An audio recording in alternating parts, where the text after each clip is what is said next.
Apprendre à manœuvrer sur un plateau une moto qui pèse en moyenne 200 kg est une étape incontournable. Savoir se déplacer en toute sécurité, en tout lieu, et partager la route avec les autres est essentiel.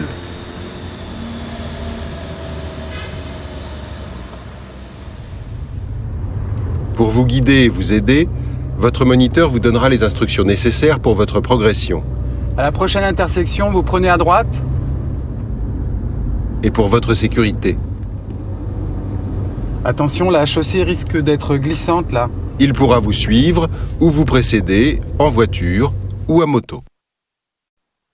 Le système de radio est constitué d'un émetteur pour votre moniteur et d'un appareil par élève utilisé comme récepteur. Placez l'écouteur sur l'oreille avant de mettre votre casque. Vous entendez votre moniteur vous parler. 1, 2, ça va, vous m'entendez ? Mais vous ne pouvez pas lui répondre. Avant de partir, si la moto est équipée d'un robinet de réserve, repérez où il se trouve. Entraînez-vous à le manipuler plusieurs fois pour être capable de le basculer sans quitter la route des yeux. Vérifiez que vous avez votre livret d'apprentissage, que votre casque est bien attaché et que le feu de croisement fonctionne.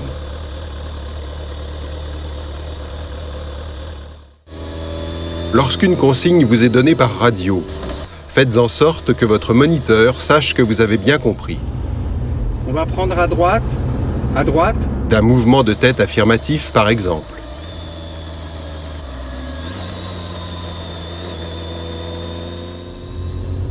Yannick, ton clignotant.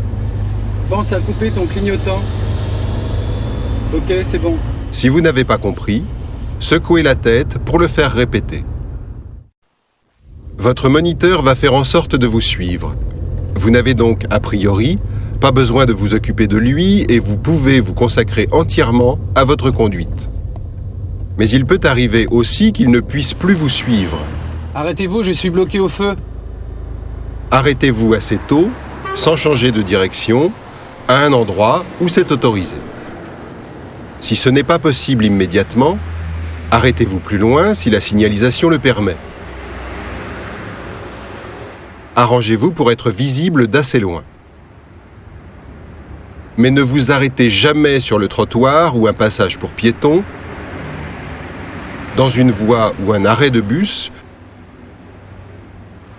une bande cyclable, ou encore si vous obligez les autres usagers à commettre une infraction. C'est bon, on y va. Lorsque votre moniteur vous donne l'autorisation de repartir, vérifiez que vous pouvez le faire en toute sécurité. Lorsque vous êtes plusieurs motards en circulation, ne vous arrêtez jamais côte à côte à un feu ou à un stop. Au stop, arrêtez-vous chacun votre tour, au niveau de la ligne, pied à terre. Ne circulez jamais de front. En revanche, vous pouvez vous décaler légèrement en quinconce pour avoir une meilleure visibilité, sans sacrifier les distances de sécurité.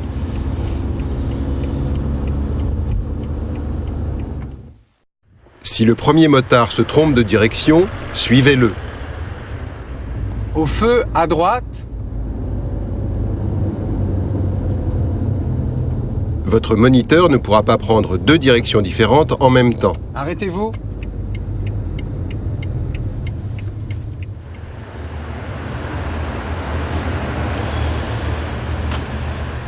Bon, faites attention aux directions, hein. Je vous avais demandé de tourner à droite au feu. Bon, c'est pas grave, on repart. Si vous êtes perdu et que vous ne voyez plus le véhicule accompagnateur, arrêtez-vous dès que vous le pouvez à un endroit autorisé en restant visible. Coupez le moteur, enlevez la clé et descendez de la moto en restant à proximité. En débranchant l'écouteur de la radio, vous pouvez communiquer avec votre moniteur. Utilisez le bouton qui permet d'émettre et indiquer votre position. Plage d'Orchimenon, t'es où ? Relâchez ensuite le bouton et attendez que votre moniteur vous réponde. Bon, écoute Isabelle, ne bouge pas, j'arrive. Ne repartez jamais seul avec la moto. Vous n'avez pas encore le permis. Attendez que votre moniteur vienne vous chercher.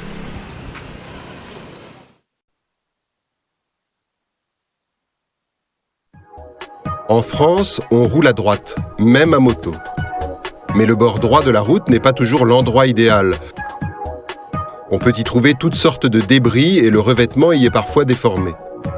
Il vaut mieux se décaler légèrement à gauche afin d'éviter les crevaisons et rester sur une surface offrant une bonne adhérence. En ville, tenez-vous éloigné des voitures en stationnement. Même si vous avez appris l'évitement de certains obstacles sur le plateau, il est plus fréquent d'être surpris par l'ouverture d'une portière que par une rangée de plots. Pour tourner à droite, vérifiez que vous pouvez le faire sans danger et prévenez de votre intention. Serrez à droite pour faciliter le dépassement et ralentissez. Ne passez pas trop près du bord pour ne pas heurter le trottoir. Replacez-vous ensuite à droite en reprenant une allure normale. Pensez à éteindre le clignotant. Même si un changement de direction vous paraît évident, pensez à avertir de votre intention. Vous pouvez masquer le panneau qui imposait le changement de direction. Pour tourner à gauche, lorsqu'un axe médian délimite les sens de circulation, assurez-vous que la manœuvre est possible sans danger, avertissez de votre intention et serrez la ligne.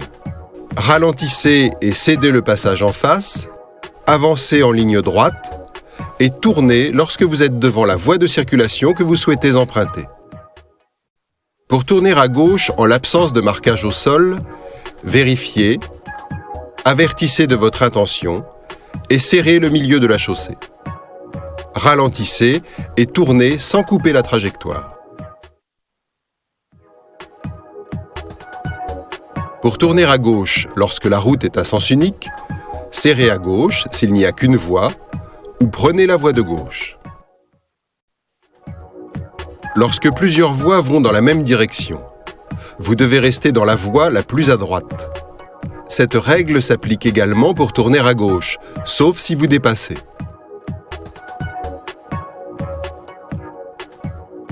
Placez-vous suffisamment tôt. N'oubliez pas de céder le passage en face si nécessaire. Restez dans la voie de droite. Pour prendre la première rue à droite dans un rond-point, vérifiez et mettez le clignotant à droite. Engagez-vous dans l'anneau en restant à droite, sortez du rond-point en restant à droite et éteignez le clignotant. Pour prendre une autre direction à droite ou pour continuer en face, restez à droite. Engagez-vous dans l'anneau sans clignotant et mettez-le à droite lorsque vous approcherez de la sortie voulue pour qu'il n'y ait pas d'ambiguïté. Lorsqu'il y a deux voies avant le rond-point, vous pouvez prendre celle de gauche. Entrez alors sur le rond-point en gardant le clignotant à gauche et en restant à gauche. Un peu avant la sortie, précédant la vôtre, vérifiez que vous pourrez changer de voie en tournant la tête. Devant cette sortie, basculez le clignotant à droite et changez de voie immédiatement pour qu'aucune voiture ne vous gêne. Éteignez le clignotant. La prise d'un rond-point entraîne des risques spécifiques à moto. Surtout si celui-ci est de faible diamètre. L'inclinaison devra être conséquente. À cela s'ajoute le dévers du rond-point nécessaire pour évacuer l'eau. Le motard est en équilibre précaire, plus incliné qu'il ne l'aurait été dans un virage de même rayon.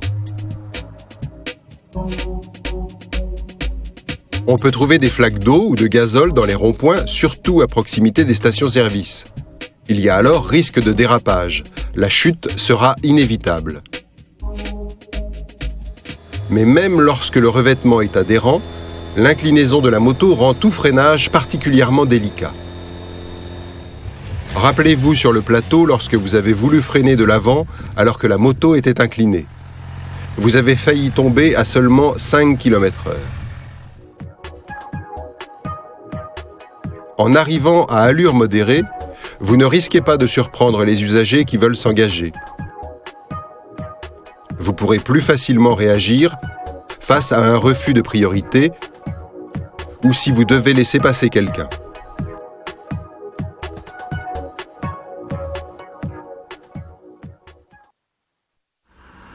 Sur route mouillée, Certains passages sont délicats parce que particulièrement glissants. C'est le cas par exemple des plaques d'égout et des marquages au sol. Sans slalomer, essayez malgré tout de détecter leur présence assez tôt et anticiper pour ne pas rouler dessus, surtout lors d'un freinage ou lorsque la moto est inclinée.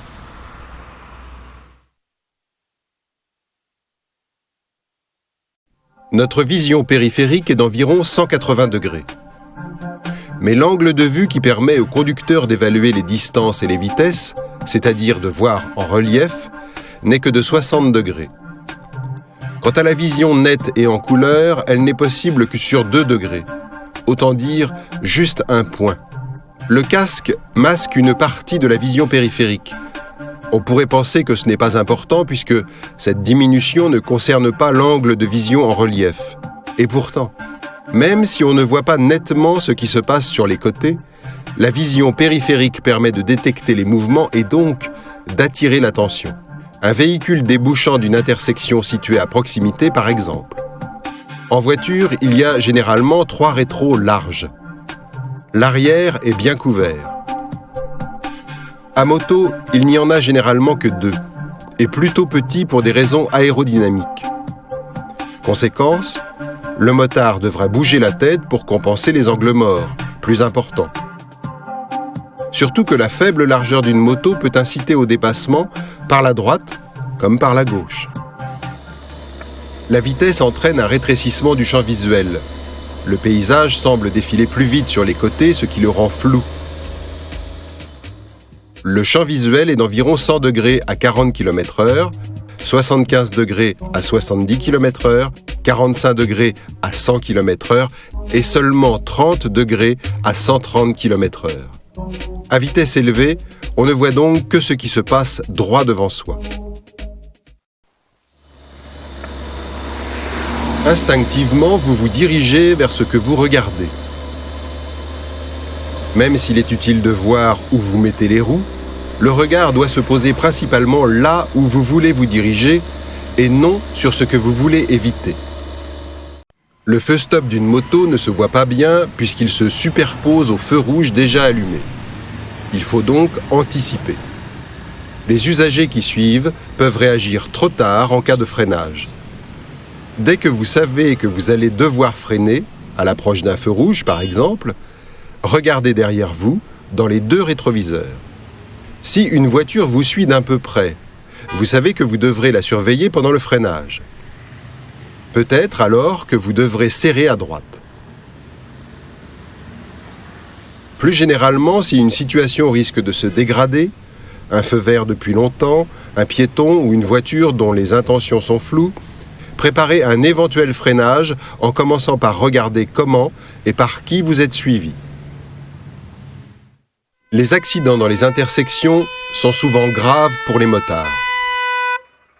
Franchir une intersection, c'est avant toute chose traverser une route. Lorsque vous êtes à pied, vous regardez naturellement avant de traverser, même si c'est à vous de passer, parce que vous ne vous sentez pas en sécurité. Ne l'oubliez pas lorsque vous conduisez. Un usager peut faire une erreur et vous couper la route. Surveillez derrière, puis efficacement de chaque côté, avant d'arriver dans l'intersection, vous met à l'abri de ce risque. À gauche en premier, parce que c'est la première voie que vous allez traverser, puis à droite. Pour tourner à droite sans changer de voie, vérifiez que personne n'est sur le point de vous dépasser. Surveillez le rétro de droite et l'angle mort, en particulier si vous longez un couloir de circulation tel qu'une voie de bus ou une bande cyclable par exemple. Mettez votre clignotant et placez-vous.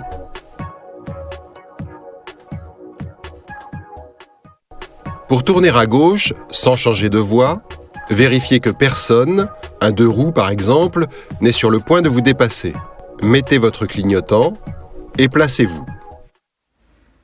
Lorsqu'il y a plusieurs voies, c'est en général pour séparer les usagers par catégorie ou pour rendre le trafic plus fluide et faciliter les dépassements.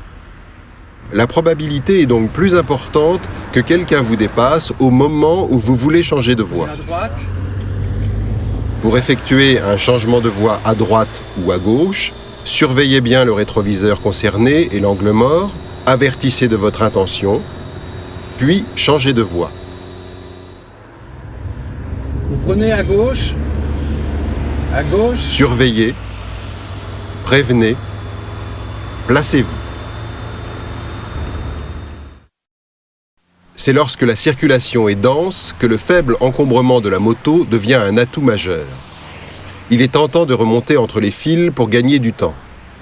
Mais cette pratique engendre des risques supplémentaires. Vous êtes peu visible, noyé dans le mouvement, et les conducteurs sont nerveux et moins attentifs dans les bouchons. Prévoyez vos changements de direction en vous plaçant à l'avance. Prévoyez aussi les changements de fil des autres véhicules, tout en gardant un œil sur ce qui se passe derrière, surtout en cas de ralentissement.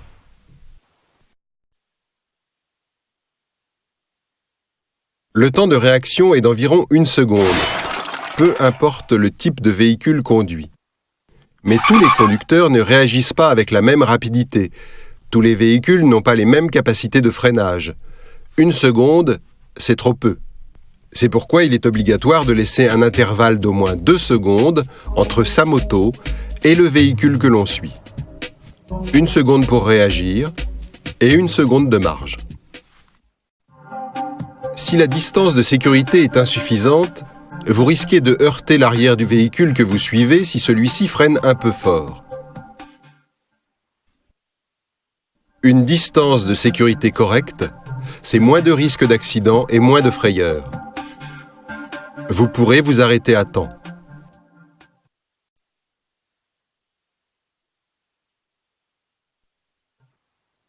Les capacités d'accélération, les reprises et la vitesse de pointe de certaines motos, même limitées à 100 chevaux, sont proches des meilleures voitures de sport, pour un prix nettement inférieur. Les performances d'une moto, même moyenne, sont bien supérieures à celles de la plupart des voitures que l'on rencontre sur les routes. Il faudra apprendre à tirer profit des performances de la moto, mais aussi à s'en méfier. Petit rappel concernant les limitations de vitesse. Les motos n'en sont pas exemptées, même lors d'un dépassement. En ville, c'est 50 km/h maxi. Sur route, 80 ou 90 km/h. Sur route à chaussée séparée, 100 ou 110 km/h. Sur autoroute, 110 ou 130 km/h. Et lorsque la visibilité est insuffisante, c'est 50 km/h partout. Attention de ne pas confondre conduite dynamique et conduite rapide. La vitesse de pointe d'une moto ne peut pas être exploitée sur route. En revanche, ses capacités d'accélération peuvent être utiles. C'est ce qu'on appelle la conduite dynamique. Accélérer franchement lorsque les conditions le permettent ou l'exigent, sans surprendre les autres usagers et sans vous faire surprendre.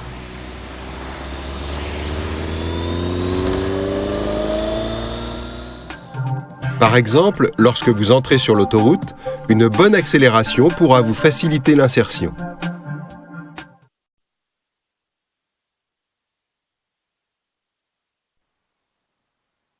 Il y a certaines questions à se poser avant de dépasser. Le dépassement est-il autorisé?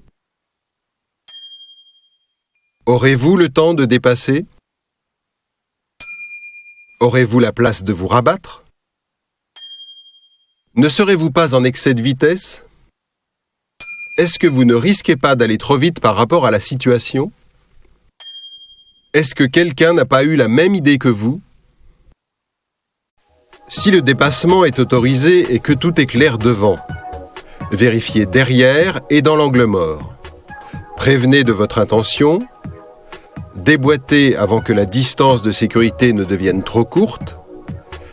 Décalez-vous suffisamment pour prévenir un écart. Tenez compte de votre vitesse. Rabattez-vous tranquillement lorsque le véhicule dépassé est bien derrière et éteignez le clignotant.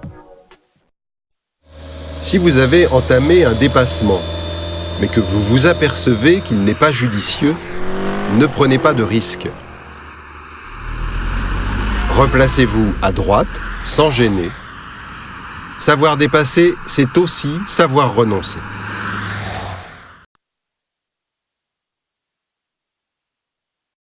Avant d'aborder un virage, tenez compte de la signalisation. Annonce du virage, état de la route, Risque de chaussée glissante.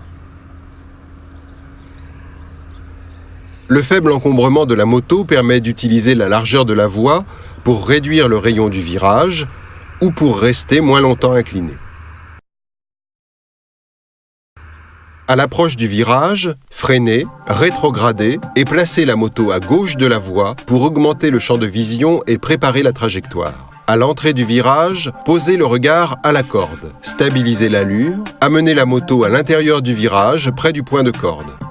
Puis regardez au loin vers la sortie du virage, redressez la moto en revenant à droite et accélérez progressivement. Freinez, rétrogradez et placez la moto à l'extérieur. Posez le regard à la corde, stabilisez l'allure, amenez la moto à l'intérieur du virage sans dépasser l'axe médian, redressez la moto en regardant la sortie du virage, revenez à droite et accélérez progressivement. Un certain nombre de mauvaises surprises peuvent attendre le motard dans un virage, surtout si la visibilité est mauvaise. Le revêtement peut encore être humide, en forêt par exemple. Il peut y avoir des gravillons, de la boue ou des feuilles. Il peut y avoir un véhicule ou un obstacle. Ou le virage peut s'avérer plus technique que prévu. Lorsque la moto est sur l'angle, il est très difficile de freiner. En cas de blocage de la roue avant, la chute est presque inévitable. Les chutes en virage sont particulièrement meurtrières. Le motard glisse vers l'extérieur du virage. Il peut traverser une voie de circulation et être heurté par un autre véhicule ou finir sa course dans un obstacle. Les virages les plus dangereux sont souvent équipés de glissières. Certaines sont équipées d'un rail inférieur, mais pas toutes. Les motards les appellent alors les guillotines. On comprend bien pourquoi. Heurter un des piquets pardonne rarement.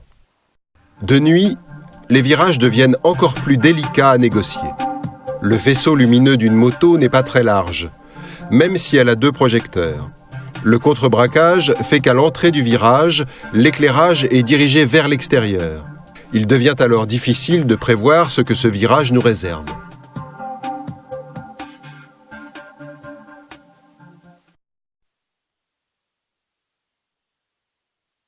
Avant d'arriver, ou dès en arrivant sur une voie d'accélération, regardez en vision directe pour analyser la vitesse et la densité de la circulation, décidez devant quel véhicule vous allez vous engager, accélérez franchement pour atteindre l'allure qui vous permettra de vous insérer dans l'intervalle choisi, revérifiez et prévenez de votre intention de changer de voie.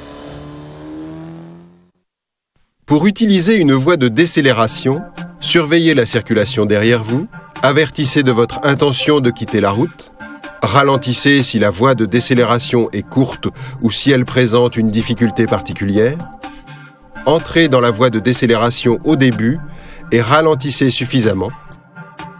N'oubliez pas d'éteindre le clignotant.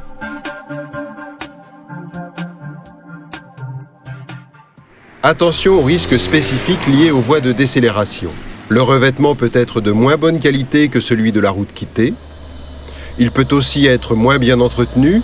Il peut y avoir une plaque de gazole dans le premier virage. Adoptez donc un rythme relax dès la sortie. Parfois, une voie d'accélération est aussi une voie de décélération. C'est ce qu'on appelle une voie d'entrecroisement. Les écarts de vitesse des véhicules qui les empruntent sont importants. Il y a un risque de collision entre les véhicules entrants, en pleine accélération, et les véhicules sortants qui freinent. Il convient donc de bien comprendre les intentions de chacun. Il vous reste maintenant à mettre en pratique ces règles de circulation. Conduire une moto est source de plaisir et de sensations. Mais n'oubliez pas que cet engin vous protège mal. Anticipez et restez prudent. Les Codes Rousseau vous souhaitent une bonne route.